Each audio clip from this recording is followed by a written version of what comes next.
Hey, everybody. Did any of you happen to catch the guy at one of Trump's briefings? He was name's Michael, and he's a Down syndrome guy. And he says he was a recipient of the payroll protection program. And he was allowed to make some comments. And I don't remember what organization he worked for, but he said, my amazing associates that I work with, my coworkers, are not broken. We can still do good. And then he said, and Mr. Trump, America's not broken. That's great. You know, sometimes we got to hear this stuff. Sometimes we got to hear this stuff from children or people who don't think too complicated, you know, and that's, I'm not taking a jab at them. I grew up with a mentally handicapped sister, so I don't do that. But sometimes we got to hear the simple messages, because sometimes the most profound truth, the most moving truth is in those statements. So I want to share something a little bit different with you tonight. I want to read you some stories. How about story time? Because I think we all could stand a little booster shot. I think we all could stand a little feel good. So I'm going to read you a couple of short things that people have written in the midst of this. And this person says, not sure this is the right place, but I lost my job due to this lockdown. Because of that, I've been online searching for jobs. Today, I got a call back from my dream job as a park ranger, and I landed it. I seriously can't stop screaming and dancing. I get to bring my dog to work, and I get to stay on site. I don't have to pay rent. I will be outside 100% of the time. I'm so incredibly happy. Thank you to anyone who takes the time to read this. I've had a rough couple of years, but now it's looking up. There's good things happening. There's good things happening.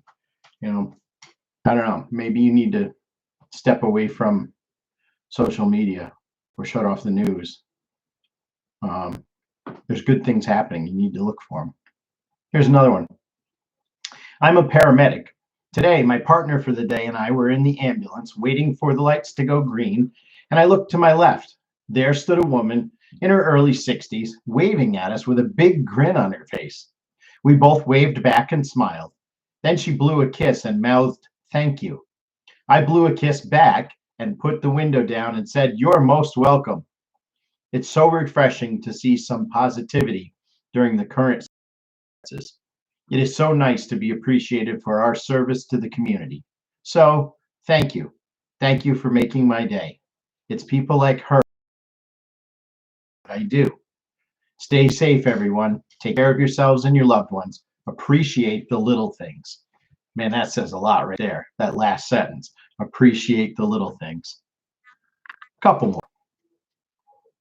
Since the COVID outbreak, a lot has changed for many people. I am a first-time mom, 37 weeks pregnant. There are so many scary things going on, but something great has come out of it all. I've never had something like this happen to me, and I was humbled and grateful. I had to cancel my baby shower. Yes, a first world problem, but I was excited to celebrate with friends and family I haven't seen in a while. I am part of this Facebook group that's a coronavirus quarantine karaoke group. Basically, a bunch of people posting videos of themselves singing. It's a fun page. Well, I posted a video and I'm clearly pregnant. I explained how it was a good distraction from having to cancel my baby shower. Then I sang my song. A random woman in the group saw my video and requested my baby registry. Now, that was not the intent of the post. I just needed to vent and distract myself. However, this woman proceeds to actually buy me stuff off my registry. I was so touched. She spent maybe 20 bucks, but it was so thoughtful to want to help a stranger feel good. I can't wait to find an opportunity to pay it forward. There are good people doing good things right now. Let's find the positive. This is good stuff. Here's the last one. This is a little bit longer. So most Sundays, I bang out a quick 5K run around my local park. It resets my body clock after a weekend of playing video games or writing until 3 a.m. So as I'm getting to my last half a kilometer, I see a figure in the distance. They have brightly colored pink footwear on. I'm only just a short sort of registering this in my exhausted state when wham, they hit the deck hard. To my surprise, they get right back up again. But again, wham, they hit the deck. Only this time they don't get up. I pick up the pace a little, jogging over to them and asking if they're okay. It's a girl, maybe 10 or 11, all on her own, taking off a pair of roller skates with her face all red from what were obviously two painful falls on hard concrete. Yeah, I'm okay, she says, but she's not okay. The tears forming in her eyes as she takes off her rollerblades and swaps them for training shoes she's been carrying in her bag. That was a really bad fall. Are you sure you're okay? Yeah, I just got scared, she replies. Have you just started roller skating? Yeah. I ask, it's obvious that she has. The skates are brand new. I only got them on Friday, she says, with a little smile appearing as she remembers how happy and excited she must have been to get them. Wow, that's awesome. But I think it might be a little bit too windy to practice. I used to skateboard, and it's amazing how a little bit of wind can throw you off your balance. Yeah, it is really windy. Then a little tear forming in her eye began to drip down her cheek. She was doing everything in her power not to cry in front of a stranger. She knew she had to be strong. Her little, but not once did she break. Are mom and dad around? I asked her, looking around to see if there were any parents nearby to call over. Oh, my mom's at home. Wow, so you came all the way here out of your house. So you're so excited to use those skates? Yep. Again, her smile sort of overrides her tears. She's proud of herself, and I am too. Oh my gosh, you are the bravest little girl I've ever met. Do you live close by? I only ask because if you fall and graze your elbow, it's a short walk home, isn't it? I do, but my mom says not to tell any people where I live. Ah ha ha. Well, your mom is very clever. I laughed. She smiles again. Well, I continue, I'm going to carry on running to the Tesco to get my dinner. You look after yourself, okay? And I really mean it. You are so brave learning to roller skate like that. Thank you, she says again. She stopped crying. She looks just proud of herself. You're so welcome. I didn't think about that little exchange again until I was doing the dishes. I don't know if it was her being a total inspiration or it triggered some parental thing inside of me, but I started crying. People are absolutely amazing sometimes. And if or when I have kids, if they're half as brave and strong as that little girl, I'll be very, very proud father indeed. I hope I see a very familiar looking roller derby champion in the future, one with the same determined look in her eyes, the same oblong glasses, one who's absolutely ripping it up the track with the same confidence and bravery she had when she was still just a child. Keep it up, roller girl. You made me human today. Luke 16, verse 10. He who is faithful in what is least is faithful also in much. And he who is unjust in what is least is unjust also in much. Your reaction to things come from inside of you. They come from a culture that you have built inside yourself. Nobody put it there. You allow it to be there. You cultivate it. You cause it to grow. So what is on the inside of you? How do you react? Are you reacting to all of what we're going through with fear? Are you getting angry? And who are you getting angry at? Are you angry at the government? Are you angry at healthcare? Are you angry at your boss? Are you who do you have to be angry at? Listen, folks, let's just drop all the nonsense for a minute and understand that we do genuinely have a virus. I personally know people who have it. We really have a virus. It really is worldwide. It really is shutting down economies everywhere. Is it the right approach? I don't know. History will tell us.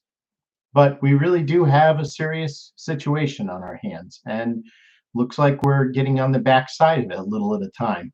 And how are you responding? Are you going to hang in there? Are you going to make it? Are you going to be faithful in the little things? Because if so, you'll be faithful in much. And God knows that. And he'll give you a lot if you're faithful in the little. But if you're unjust in the little things, you will be unjust with big things. And therefore God will withhold them. So whether it's a little thing or a big thing, just be faithful with it. Be true. Be honest. Be real. And look for some positive. Okay? There's no need to look for the negative. There's no need to chase after fear. There's no need to swallow any of it. God's got us. We're okay. We're okay. Even if you're, not getting enough money, if you're losing your job, if you're losing, I don't know, your business, if you're, you know, losing your car, I don't know what it is, but all of those things are replaceable. They really are. God's got you. God's got this. Just be faithful. Be faithful in the little things. Just be faithful to find Him in everything, everywhere, every day. Meditate on the good things. Find the good things. Step outside every day, no matter what the weather is. Take a look at the sky. Take a look at your surroundings. Watch a bird fly and recognize that God created all this stuff just for you. And He loves you desperately. Be faithful in the little things, and He will reward you with much. That's a good word for you. Have a wonderful evening.